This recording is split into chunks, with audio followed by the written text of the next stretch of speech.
오늘 하나님의 말씀은 출애굽기 25편 23절에서 40절까지 말씀입니다.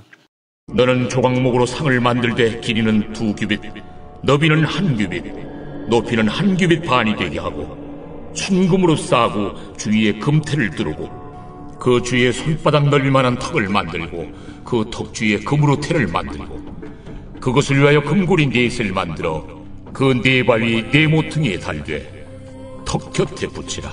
이는 상을 맬 채를 꿰을 것이며 또 조각목으로 그 채를 만들고 금으로 싸라. 상을 이것으로 맬 것이니라. 너는 대접과 숟가락과 병과 붓는 잔을 만들 때 순금으로 만들며 상 위에 진설병을 두어 항상 내 앞에 있게 할지니라.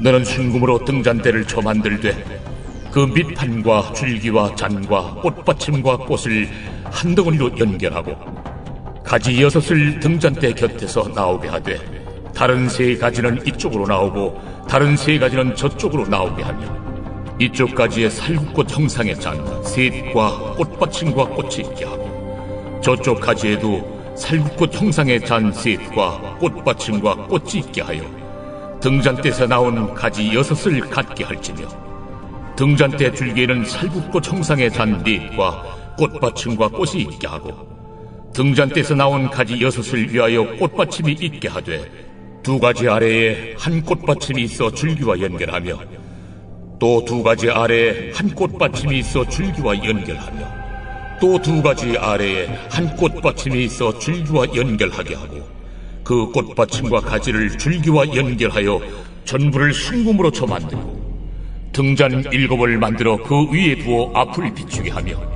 그 불집게와 불똥 그릇도 순금으로 만들지니 등잔대와 이 모든 기구를 순금 1달란트로 만들되 너는 삼가 이 산에서 내게 보인 양식대로 할지니라. 계속해서 우리는 성막에 대해서 보고 있습니다. 하나님께서는 이스라엘 백성에게 성막을 지으라고 얘기하셨습니다. 성막은 성전이죠. 성전이에요. 그죠? 이 성전, 오늘 아침에도 제가 말씀드렸지만 이스라엘 백성들에게는 실제적인 건물이었어요. 텐트죠. 예. 그러나 이제 지금 시대에는 이 성전은 무엇을 얘기하느냐? 바로 우리를 얘기합니다. 우리를 이야기하는 거죠. 성령님이 우리 안에 거하심으로 말미암아 우리가 성전이 되었어요. 우리가 성전이 되었어요. 그래서 하나님이 성막 안에, 성전 안에 두라고 한 그 가구들, 그 가구들을 우리 안에 둬야 돼요. 우리 안에. 그러니까 우리 스스로를 점검하는 계기가 될 수 있어야 한다라는 거죠. 그래서 성막 안에 하나님께서 무엇을 만들어서 넣으라고 얘기하시면 오늘 말씀해 보면 떡상을 만들어 넣으라고 얘기하십니다. 그게 23절부터예요. 너는 조각목으로 상을 만들되 길이는 2규빗, 너비는 1규빗, 높이는 1규빗 반이 되게 하고 뭘로 만들라고 그러냐면 상을 만들 때 나무로 만들래요. 물론 뭐 나무로 만들겠죠. 근데 그 나무가 뭐냐면 조각목이에요. 조각목. 이 조각목은 아카시아 종류의 나무입니다. 근데 이 조각목의 특성 중에 하나가 뭐냐면 잘 썩지 않아요. 그러니까 나무들 중에 제일 안 썩는 나무가 조각목이에요. 이것이 떡상과 연결되어져서 우리가 상징적인 의미로 설명할 수 있어요. 예. 떡상은 뭐예요? 떡상. 그러니까 떡을 올려놓는 상이거든요. 떡을 올려놓는 상이에요. 근데 떡이 상징하는 게 뭐냐면 말씀이거든요. 생명의 떡. 생명의 떡. 하나님의 말씀을 우리 안에 둬야 돼요. 떡상을 만들어서 우리 안에 둬야 되는데 뭘로 만드느냐? 조각목으로 만들어야 돼요. 썩지 않아야 돼요. 세상 속에서 썩지 아니하고 말씀을 지키고 말씀을 순종하는 바로 그 상징적인 모습이 조각목이에요. 조각목. 단단합니다. 단단해요. 그 어느 것도 파고들기가 힘들어요. 썩지 않습니다. 썩지 않아요. 바로 그것이 말씀 앞에서 우리의 자세이기를 원합니다. 하나님의 말씀을 붙들었기에, 하나님의 말씀을 소유했기에 세상과 타협하지 않고 단단하고 세상 속에서 썩지 않고 말씀을 지키고 말씀대로 순종할 수 있는 바로 그러한 하나님의 성전된 우리들이 되어야 한다라는 거예요. 그렇죠?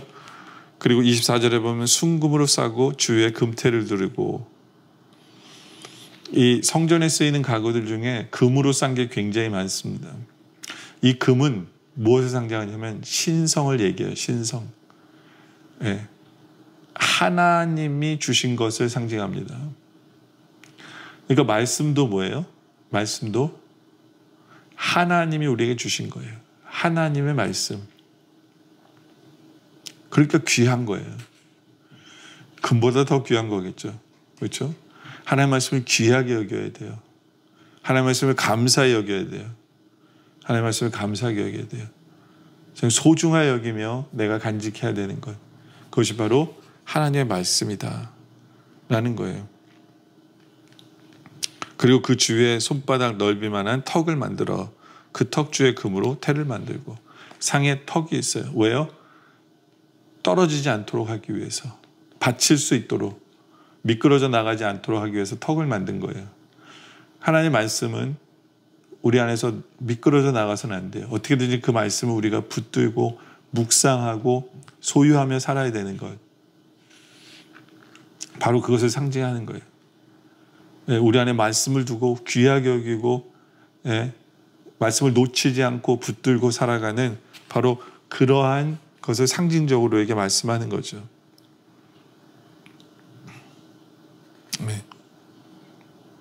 그리고 30절에 보면 상위에 진설병을 두어 항상 내 앞에 있게 할지어다. 진설병이 뭐냐면 바로 떡을 얘기하는 거거든요. 떡을 얘기하는 거예요. 항상 그 위에 떡을 항상 두래요. 상위에. 그건 뭐냐? 항상 우리가 매 순간 살아가면서 하나님의 말씀을 소유하며 살아야 돼요. 그렇게 주님 앞에, 나와 함께 하시는 주님 앞에 우리가 살아가야 되는 거예요. 성전된 우리들이 우리 안에 항상 한순간도 빠짐없이 말씀을 소유한, 늘 말씀을 묵상하고 말씀을 가지고 있는 그러한 삶을 살아가는 것이 성전된 우리의 책임이다라는 것을 오늘 말씀 우리에게 설명하고 있는 부분입니다. 그것이 떡상의 의미입니다. 하나님의 말씀을 소유한 하나님의 성전된 우리들, 바로 그런 우리들이 되어지길 원합니다. 또 31절에 보면 너는 순금으로 등잔대를 처음 만들 때 그 밑판에 줄기와 잔과 꽃받침과 꽃을 한 덩어리로 연결하고, 순금으로 등잔을 만듭니다. 등잔을 만들어요. 아까도 금은 뭐라고요? 신성이라고 얘기했죠.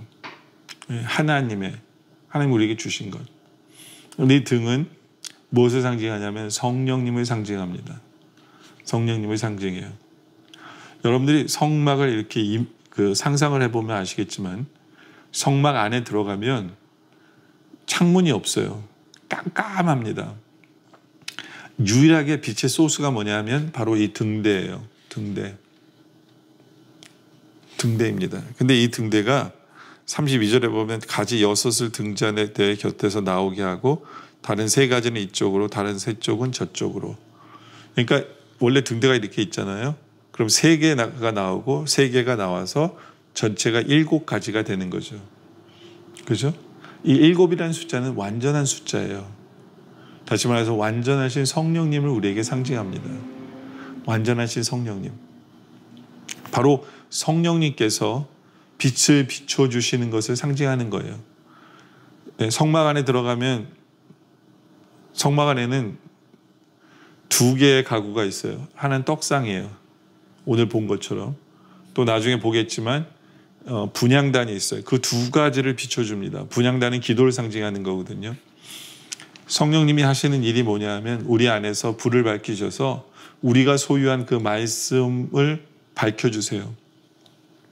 그래서 우리가 그 말씀의 뜻을 이해하고 그 말씀을 붙들며 살아갈 수 있도록 성령이 불을 밝혀주시는 거예요. 말씀을 붙들며 살 수 있도록 성령님이 도와주시는 거예요. 그러기 위해서 성령님이 우리 안에 계신 거예요. 성령이 우리 안에 계신 거죠. 또 기도도 마찬가지예요.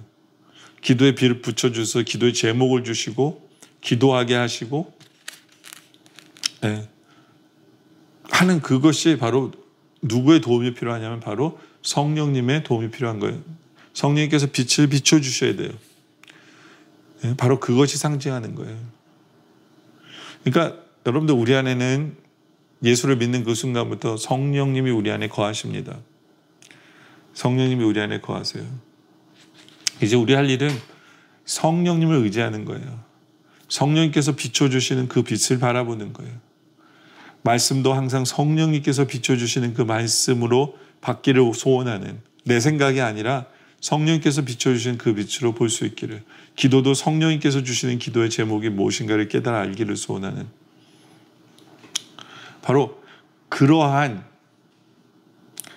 것이 바로 성령님을 제대로 의지하는 성도의 모습이겠죠. 그러라고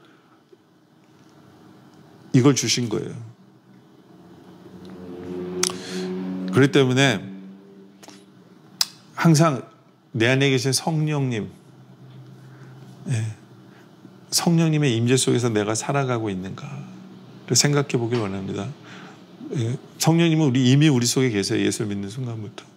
그러나 우리가 영적으로 깨어 있어야 성령님의 인도를 받겠죠. 성령의 충만함 속에서 살아갈 수 있는 바로 그러한 것, 성령님께서 이렇게 비춰주시는 것을 우리가 보면서 감사하며 살아갈 수 있는 그런 신앙의 삶, 이것이 바로 성전된 우리의 제대로 된 모습이다 라는 것을 우리가 기억하기를 원합니다. 여러분들, 우리는 성령이 우리 안에 계시기 때문에 우리는 성전이에요. 성전다운 삶을 살기를 원합니다. 그러기 위해서 우리 안에 하나님의 말씀을 두고 조각목처럼 썩지 않고 단단하고 말씀대로 살아가며 항상 말씀을 우리 앞에 두고 성령께서 비춰주시는 그 말씀으로 제대로 순종하고 제대로 하나님의 뜻을 이루어드리는 그런 삶을 살아가는 우리 모두가 되어지시기를 주님의 이름으로 축원합니다. 기도드리겠습니다. 좋으신 아버지 하나님, 우리 안에 성령님을 주심으로 말미암아 우리로 성전되게 하심에 감사합니다. 성전된 우리들, 이제 우리 안에 말씀을 늘 붙드는 우리들 되게 하여 주시옵소서. 조각목이 되어 타협하지 아니하고 단단하고 세상 속에 썩지 않고 말씀에 순종해 나가는, 그리고 항상 하나님의 말씀을 소유한, 그리고 성령님께서 비춰주시는 그 말씀대로 제대로 깨달아 알아 하나님 뜻을 이루는 우리의 삶이 되게 하여 주시옵소서. 항상 내 안에 계신 성령님께서 비춰주신 그 빛을 보고 성령님의 인도함을 받고 성령님을 붙들고 성령 충만한 삶을 살아가는 우리 모두가 되게 하여 주시옵소서. 오늘 말씀에 감사드립니다. 계속된 기도 속에 함께 하여 주시옵소서. 예수님의 이름으로 기도드립니다. 아멘.